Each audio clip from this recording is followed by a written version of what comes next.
Le prince de Galles est dans une position très inconfortable et frustrante dans la mesure où il accédera au trône un jour. Malheureusement, ce jour n'arrivera pas avant le décès de sa mère, la reine Élisabeth. Selon l'expert en relations amoureuses, Neil Wilkie, Charles héritera ainsi du trône quand il sera lui-même vieux. En ce sens, le prince Charles ne jouira pas pendant assez longtemps de son rang de roi.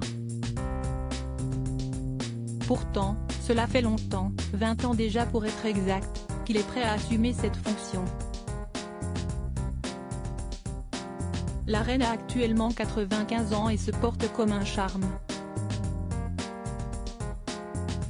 Elle reste très active et assume toujours 100% de ses responsabilités. Selon Neil Wilkie, le prince Charles s'est trouvé pendant de nombreuses années dans la position très inconfortable du roi d'honneur, attendant la mort de sa mère. Selon lui, la reine Élisabeth a déjà dépassé de nombreuses attentes. Le prince Charles ne régnera pas longtemps avant de céder sa place au prince William. Fondamentalement, si est une famille dysfonctionnelle selon l'analyse de Neil Wilkie, le fait de naître dans différents rôles est la cause des rivalités fraternelles dans la famille royale. Charles ayant vécu pratiquement toute sa vie comme le roi apparent. Affirme-t-il, la position de son frère Andrew est assez ambiguë. De même, l'expert explique également la rivalité qui subsiste entre William et Harry.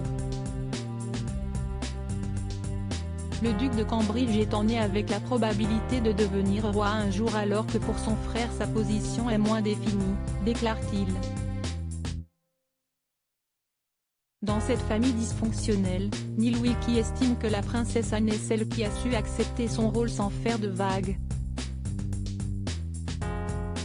À ce propos, il déclare, « Si vous regardez la princesse Anne, elle a assumé le fait qu'elle ne pourra jamais être reine de toute façon, mais elle est une royale et une royale assidue qui travaille dur. »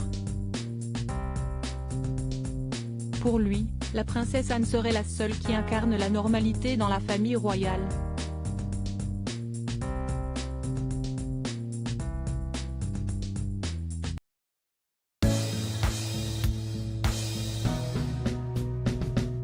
But there's all times through the rough times I think